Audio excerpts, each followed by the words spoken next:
to be doing.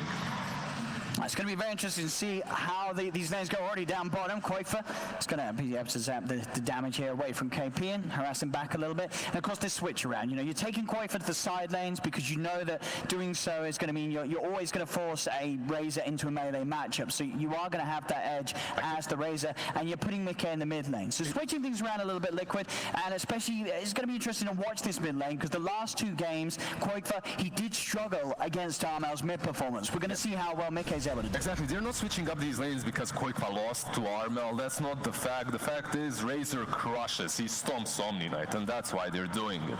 This Omni Knight is going to need a lot of help, or just completely sack him and let him creep skip. That's all he can do. Razor is considered one of the best counters to that hero, and usually when Omni Knight was picked early on in this patch, Razor was instantly banned. The only question is, how well does Razor fit this Liquid's lineup? Because if you look at them, they don't have this standard full-on hard carry that can scale super later on, but they do have Taiga, and Enigma, in my opinion, if you have nothing to break that BKB black hole, is the strongest late game carry in the game. I mean, I think you said it. I think looking at Liquid's lineup, it's not going to be easy because there isn't that big sort of beefy carry here. There's going to be that late game physical DPS, whereas TNC having this SF and Slark, it seems terrifying. If this early game goes anything just as good as even or better for TNC, this game's going to be very hard for Liquid, I feel, to carry it through. Gabby and Armel, they have the potential to be absolute beasts, especially considering what we've seen from these two core players so far this series. One thing that I really notice is different on the side of Liquid is the fact that Boxy isn't playing a hero that's reactive. I was going to make a pun about reactive army, but no. My point is, this Timbersaw is going to be that tank, that frontliner in the mid game, so he might be able to slow down TNC's advances around that 12-13 minute mark when you want to take those first tier ones. Maybe that will work out for them. Maybe that will buy enough time for Taiga to come online with that black hole, with the mech or blink dagger, whatever he opts to go for first. Now, 2-minute rune goes the way of mickle, but it's not going to be anything that changes the lane. No sort of DD or Arcane or Haste that could allow for plays, just the Invis, which is always the bit of a disappointment to find as that mid laner. Top lane, an attempt onto Boxy. He's already level 2 though. It's hard, he has the armor. Level 3 is obviously his biggest power spike, but already they can't take him down, even as these three heroes, as most damage is coming from right clicks, and that's just giving him more armor and more regen, so Boxy is fine. I think that the lane that you've got to watch out for plays to be made around is certainly that mid lane. Any sort of movement for the Shaker, a Fisher setup, and Armel's going to be able to finish off the Leshrac with a couple of raises. So the Lesh has to be careful mid. mickle cannot afford to step out of position any times that Shaker starts sneaking across the map. Just a few weeks ago when the patch just hit, SF was being picked constantly, all the time on this mid lane. It did fall out of favor a little bit because of heroes such as Viper, obviously, and a couple of others, Magnuses, but as you just said, one Shaker rotation with a good fissure and those raises will clean anyone up. And again, a bit of a noise in the mid lane. Tims, he's able to go around, take mickle's courier away for a minute. Now, Armel knows if he could get aggressive, hit a few more raises, keep this Lesh low, it's going to be hard for them to make plays. Taiga didn't get the kill.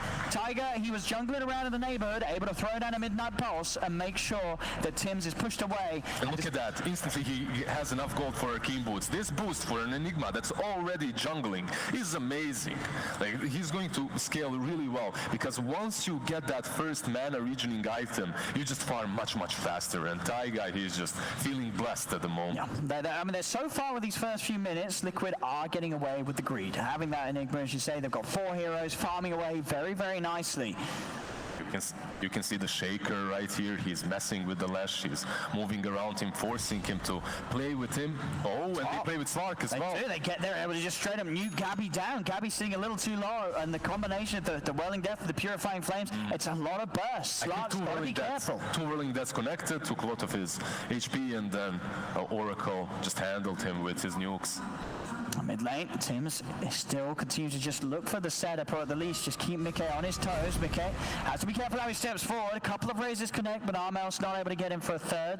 Still just keeping the Lesh low, making sure that Armel has the space to continue to dominate the lane, which he is doing once again, as is SF. 25 for 12 against the 14 for 1 in that mid lane. We saw what Armel was able to do last game after he got that sort of a start. It's going to be scary again for Liquid this time round. This SF can take over the game. KP is doing a really nice thing here, creep skipping. He's doing the best that he can on this bottom lane versus a Razor. He's found what, 15 CS so far, level 4 and 3/4. I think he's doing a really good job considering versus that Razor is almost impossible to farm on the lane. Bit of a go on mid, looking for Armel. He has got a fair fire, and the one charges isn't enough to keep him alive. The Malefist wears off. He turns with the Razors, trying to clean up the Eidolons, but it won't keep him alive. MICKe gets in with another hit from the Lightning and claims the kill on Armel. That's Taiga.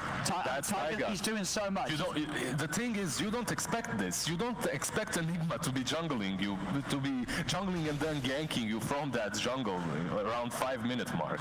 You just don't expect it. And Armel, he wasn't careful and he falls to Maleficus, and then the follow-up from the split earth. 3-0 Liquid. That slight gold advantage at the moment because of the fact they're getting away with this greed. KP, they're going to head over, try and deal with him. As you say, KP was doing the best thing he could, just cutting the creep wave, but MICKe and Taiga, they wrap around, looking to punish him, getting KP's curry as well. In the midst of it, KP will just try and survive for as long as he can, will still inevitably fall as Liquid and Taiga in particular. This Enigma incredibly active in these first opening minutes of this match. This Enigma is very active, but this Enigma is also the reason why this Omni-Knight is almost level 6 and has a lot of farm even though he's alone. Razor, he has to focus on the lane, he has to focus on the farm, and no one else can stop the Omni-Knight. That's the problem. Even though Enigma is farming, we are going to see if that's worth it or not for them later on. Gabby, I was thinking about trying to commit onto Boxy there. The helper March coming in with the Mud Golems, offered a bit of damage and lockdown, but not enough that Gabby wanted to commit, and he's fallen foul to the burst potential of Boxy and Insanity before. He's got to be careful it doesn't happen again. Another bit of an attempt. He's got a few essence shift stacks, stacking up, jumps in. Boxy put the mango. It's such a dangerous lane. Gabby's got to be more careful than that, as a second time he gets nuked down by this combo of Liquid. How is he not expecting those moves? I'm actually super surprised that he's even trying to go for that. And maybe they were communicating, and maybe Chen said, all right, I'm going to dominate one more creep, then the Mud Golems are going to reappear and I'll have 2 more stuns, but it's still a very, very dangerous maneuver. They cannot afford to keep underestimating this lane, Gabby. Specifically because they have this SF. But remember, a few weeks ago when SF was constantly picked, it's because of Drow Rangers, Vengeful Spirits, because of these heroes that would make this SF. And look who's in position again, Taiga. He just happens to be in the neighborhood to find another. Always in the neighborhood. He's always there. This Enigma is having a dream start. He's second highest on the net worth because of all these kills he's been getting involved in. Gabby up top. He's going to make another attempt onto the Timber. They do have Armel setting up in position. Lines up the raises. Boxy, Timber chains across. Have they got enough to kill him? Armel. Another raise connects. And Armel will finally put a stop to Boxy's lead in that top lane. They had to rotate. They had to rotate and stop that Timber Saw, because you really don't want to have a fat Timber Saw comes mid-game, because you won't be able to take him down. You don't also have any natural vessel builders on the side of TNC. That's also a problem. And you literally, when you look at their damage, it's mostly physical.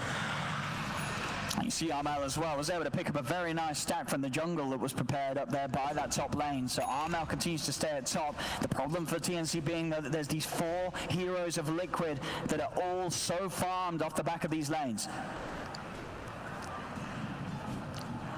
as they just haven't been able to make as many moves as they were hoped for. TNC, they're down 6-1. Tiger's game continues to be free. The fact that they've had this jungle Enigma, it's not been punished at all so far. Mid lane, Tims catches MICKe with the setup. Another kill that Armel's able to get involved with. These 2 heroes are really making doing a lot of work for the TNC side. It's the SF and the Earthshaker. They're doing really well.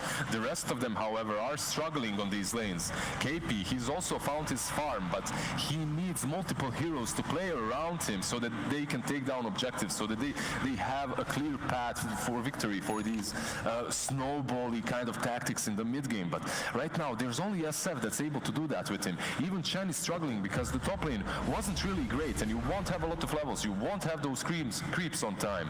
And even if you do, there's a lot of spells on the side of Liquid this time around. Remember, that last game, they couldn't even creep skip, they couldn't clear waves. This time around, you have everything you need to deal with the Chen.